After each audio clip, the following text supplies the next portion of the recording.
जय जगन्नाथ दर्शक बंधु आजिर एही भिडियोरे जानिबा मेष राशिर व्यक्तिविशेष मानकर जन्म ठारू मृत्यु पर्यंत अनेक रहस्यमय कथा विषय रे जेपरिकी एमानकर चरित्र स्वभाव खाद्य रुचि कर्मक्षेत्र शिक्षा विवाह एवं आयुष्य काल एमिति अनेक किछि विषय वस्तु उपरे आज आमे आलोचना करिबा। आशा करुछि आपण मानकु एही विषय वस्तुटी बहुत पसंद आसीबो। एणु आपण मानकु अनुरोध करे कि भिडियोटी को शेष पर्यंत निश्चय देखंतु। एहा सहित भिडियोटी को गोटे लाइक निश्चय करंतु एवं आमर एही चैनल को सब्सक्राइब करी पाखर आस्तुवा बेल आइकन को मध्य क्लिक करि नियंतु।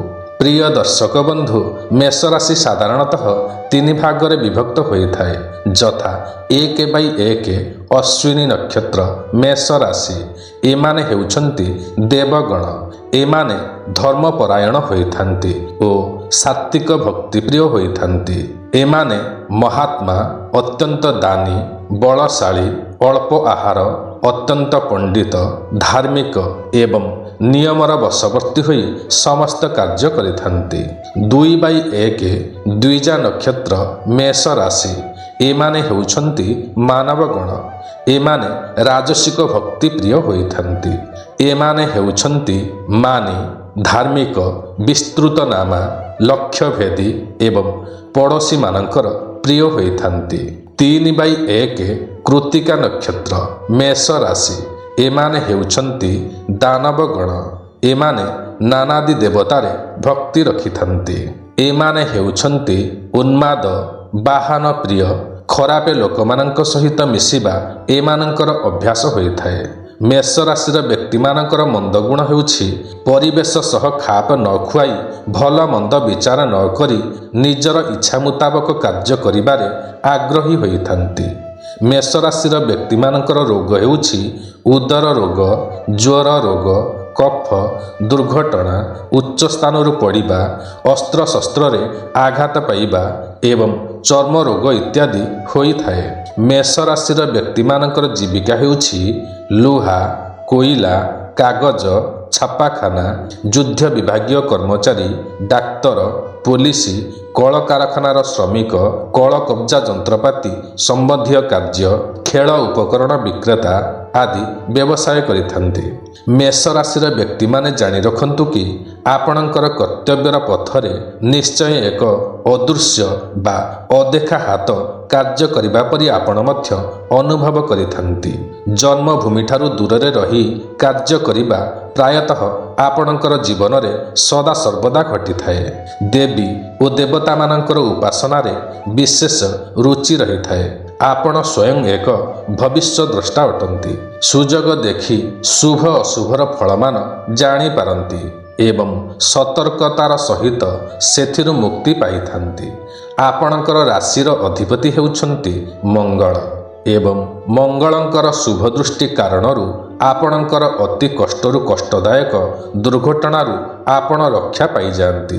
एपरिकी मृत्युवत दुर्घटनारू मध्य वर्ती जाइथांती। आपणक पई अशुभ तारीख हेउछि प्रति मासर 1, 6, 11 एवं 21 तारीख आपणक पई अशुभ अटे एवं प्रति शुक्रवार रविवार दिनटी आपणक पई क्षतिकारक अटे। कर्कट राशि बिछा राशि एवं मीन राशि एही तीन राशिर व्यक्ति आपणक पई अशुभ अटंती। कला रंगर वस्त्र एवं कला रंगर पदार्थ आपणक पई अशुभ अटे। आपणकर जीवन रे बहु प्रकारर झड़झंझा उत्थान पतन लागी रही थाए। जदि जीवन रे कौनसी महत्वपूर्ण कार्य पई केतेबेले चिंता करिवे तेबे कौनसी एक लोक आपणकु पूर्ण मात्रा रे सहयोग करिवे। बेले बेले एपरि मध्य होई थाए कि आपणकु केही विश्वासघातकता करिथांती। एणु सावधान रुहंतु। ପୂର୍ବ ଦିଗ ଓ ଦକ୍ଷିଣ ଦିଗ ଆପଣଙ୍କ ପାଇଁ ମଙ୍ଗଳଦାୟକ ହୋଇଥାଏ। ଜୀବନରେ ଯେତେ ବି ଦୁଃଖ ଆସୁନା କାହିଁକି ଜୀବନର ଶେଷ ବେଳକୁ ନିଶ୍ଚୟ ସୁଖ ମିଳିଥାଏ। ବାଲ୍ୟ ଅବସ୍ଥାରୁ 5 ବର୍ଷ ପର୍ଯ୍ୟନ୍ତ କ୍ଷତିକାରକ ହୋଇଥାଏ। ମେଷ ରାଶିର ବିବାହ ଯୋଗ 14, 21, 23 ଏବଂ 24 ବର୍ଷ ମଧ୍ୟରେ ନିଶ୍ଚୟ ବିବାହ ଯୋଗ ଥାଏ। ଆପଣଙ୍କ ପାଇଁ ଲାଭ 6, 13, 28, 42, 56, 61 ବର୍ଷ ପର୍ଯ୍ୟନ୍ତ ବହୁ ପ୍ରକାରର ଲାଭ ମିଳିଥାଏ। ଶୁଭଦାୟକ ଯୋଗ ହୋଇଥାଏ। ସବୁ ଦିଗରୁ ଉନ୍ନତି ମିଳିଥାଏ। ବହୁତ ଲାଭଦାୟକ ହୋଇଥାଏ। ବ୍ୟବସାୟରେ ସଫଳ ମିଳିଥାଏ। ପ୍ରମୋଶନ ହୋଇଥାଏ। ବାହନ କିଣିଥାନ୍ତି।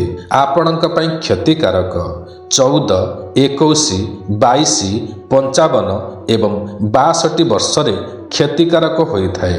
ଅଶୁଭ ଫଳମାନ ମିଳିଥାଏ ବା ନାନାଦି ଦୁଃଖ କଷ୍ଟ ମିଳିଥାଏ। ଅଯଥା କଳହ, ଶତ୍ରୁ ବୃଦ୍ଧି, ମାଲି ମକଦ୍ଦମା, ଦୁଃଖଦାୟକ ଘଟଣାମାନ ଘଟିଥାଏ। ଆପଣଙ୍କ ପାଇଁ ମଧ୍ୟ ଫଳ 23, 26, 68 ଏବଂ 71 ବର୍ଷ ପର୍ଯ୍ୟନ୍ତ ସମଫଳ ମିଳିଥାଏ। ଏହି ସମୟରେ ଆପଣଙ୍କର ଭାଗ୍ୟୋଦୟ ହୋଇଥାଏ। ଗୃହରେ ଆନନ୍ଦ ଦେଖାଦେଇଥାଏ। ବିବାହର ଉତ୍ସବ ହୋଇଥାଏ ଏବଂ ସମ୍ପତ୍ତି କିଣିଥାନ୍ତି। ନୂଆ ଘର ତିଆରି କରିଥାନ୍ତି। କର୍ମରେ ଉଚ୍ଚ ପଦବୀ ପ୍ରାପ୍ତି ହୋଇଥାଏ। ସ୍ତ୍ରୀ ଏବଂ ପୁତ୍ର ସନ୍ତାନର ସୁଖ ପ୍ରାପ୍ତି ହୋଇଥାଏ। ଧନ ଲାଭ ହୋଇଥାଏ। ଆପଣଙ୍କ ପାଇଁ ଗ୍ରହ ଶାନ୍ତି ମନ୍ତ୍ର ହେଉଛି ଓମ୍ କ୍ଲିଂ ଶ୍ରୀଂ ଲକ୍ଷ୍ମୀ ନାରାୟଣ ନମଃ। ଆପଣଙ୍କର ଶୁଭ ସଂଖ୍ୟା ହେଉଛି 6, 8 ଏବଂ 9। ଆପଣଙ୍କ ପାଇଁ ଉତ୍ତମ ଫଳ ହେଉଛି କନ୍ୟା ରାଶି ଏବଂ ମୀନ ରାଶି। ଏହି ରାଶିର ବ୍ୟକ୍ତି ଉତ୍ତମ ଫଳ ଦେଇଥାନ୍ତି। ଆପଣଙ୍କର ଶୁଭ ରଙ୍ଗ ହେଉଛି ଲାଲ ରଙ୍ଗ। ଗ୍ରହ ଶାନ୍ତି ପାଇଁ ତମ୍ବାର ମୁଦି କିମ୍ବା କଡ଼ାକୁ ମଙ୍ଗଳବାର ଦିନ ପୂଜା କରି ଧାରଣ କରନ୍ତୁ। ଏହାକୁ ଧାରଣ କଲେ ଆପଣଙ୍କ ପାଇଁ ମଙ୍ଗଳଦାୟକ ହୋଇଥାଏ ଏବଂ ଗ୍ରହ ଶାନ୍ତି ପାଇଁ ହରିବଂଶ ପୁରାଣ ପାଠ କରନ୍ତୁ। ଆପଣଙ୍କର ଲକି ନମ୍ବର ହେଉଛି 3, 6 ଏବଂ 7। ଏବେ ଜାଣିବା ମେଷ ରାଶିର ରିଷ୍ଟ ବା ଘାଟି 1, 4, 5, 10, 16, 22, 26, 48, 52, 62 ଏବଂ 72 ବର୍ଷ। ଏହିସବୁ ବୟସରେ ବିପଦମାନ ଦେଖାଦେଇଥାଏ। ଅନ୍ୟତ୍ର 9 ବର୍ଷ 7 ମାସରେ ଜ୍ୱର, 11 ବର୍ଷ 4 ମାସ 4 ଦିନରେ ଦୁର୍ଘଟଣା, 15 ବର୍ଷ 2 ମାସ 2 ଦିନରେ ବ୍ରଣ ଏବଂ ବାତ ପୀଡ଼ା, 18 ବର୍ଷ 11 ମାସରେ ଜ୍ୱର, କାଶ ରୋଗ ଇତ୍ୟାଦି ହୋଇଥାଏ। 27 ବର୍ଷ 7 ମାସ 28 ଦିନରେ ପିତ୍ତ ରୋଗ ଦେଖାଦେଇଥାଏ। 33 ବର୍ଷ 2 ମାସ 7 ଦିନରେ ଜ୍ୱର, ପେଟ ରୋଗ ଇତ୍ୟାଦି ହୋଇଥାଏ। 48 ବର୍ଷ 9 ମାସ 2 ଦିନରେ ଶତ୍ରୁ ଭୟ ଦେଖାଦେଇଥାଏ। 51 ବର୍ଷ 3 ମାସ 7 ଦିନରେ ସନ୍ନିପାତ ଜ୍ୱର ହୋଇଥାଏ। ଏଥିରୁ ଗତ ହେଲେ 72 ବର୍ଷ 2 ମାସ 10 ଦିନରେ କାର୍ତ୍ତିକ କୃଷ୍ଣ ପକ୍ଷ ଦ୍ୱାଦଶୀ ବୁଧବାରେ ଶତଭିଷା ନକ୍ଷତ୍ର କୁମ୍ଭ ରାଶି ଦିନ 18 ଦଣ୍ଡ ସମୟରେ କାଶ ରୋଗରେ ମୃତ୍ୟୁର ଯୋଗ ରହିଥାଏ। ଏବେ ଜାଣିବା ମେଷ ରାଶି ବ୍ୟକ୍ତିମାନଙ୍କର ପରମାୟୁ ବା ମୃତ୍ୟୁ ଯୋଗ। 1/1ର ଆୟୁଷ ହେଉଛି 80 ବର୍ଷ, 2/1ର ଆୟୁଷ ହେଉଛି 75 ବର୍ଷ ଏବଂ 3/1ର ଆୟୁଷ ହେଉଛି 72 ବର୍ଷ। ତେବେ ପ୍ରିୟ ଦର୍ଶକ ବନ୍ଧୁ, ଆପଣମାନଙ୍କୁ ଆଜିର ଏହି କାର୍ଯ୍ୟକ୍ରମଟି କିପରି ଲାଗିଲା ନିଶ୍ଚୟ କମେଣ୍ଟ କରି ଜଣାଇବେ। ଯଦି ଆପଣମାନଙ୍କୁ ଆଜିର ଏହି କାର୍ଯ୍ୟକ୍ରମଟି ପସନ୍ଦ ଆସିଥାଏ ତେବେ ଗୋଟିଏ ଲାଇକ୍ ନିଶ୍ଚୟ କରିବେ ଏବଂ ଯଦି ଆପଣ ଆମର ଏହି ଚ୍ୟାନେଲରେ ନୂଆ ଅଟନ୍ତି ତେବେ ତୁରନ୍ତ ସବସ୍କ୍ରାଇବ୍ କରିନିଅନ୍ତୁ ଏବଂ ପାଖରେ ଆସୁଥିବା ବେଲ୍ ଆଇକନକୁ ମଧ୍ୟ କ୍ଲିକ୍ କରିନିଅନ୍ତୁ, ଯାହାଫଳରେ କି ଆମେ ଯେବେବି ଏହିପରି କିଛି ଭିଡ଼ିଓ ଅପଲୋଡ଼ କରିବୁ ଆପଣଙ୍କ ପାଖରେ ସର୍ବପ୍ରଥମେ ପହଞ୍ଚିଯିବ। ତେବେ ଆଜିର ଏହି କାର୍ଯ୍ୟକ୍ରମଟିକୁ ଏଇଠି ରଖୁଛୁ। ପୁଣି ଦେଖାହେବ ଆସନ୍ତା ଏକ ନୂଆ କାର୍ଯ୍ୟକ୍ରମରେ। ସେ ପର୍ଯ୍ୟନ୍ତ ଆମକୁ ବିଦାୟ ଦିଅନ୍ତୁ। ଜୟ ଜଗନ୍ନାଥ ଦର୍ଶକ ବନ୍ଧୁ।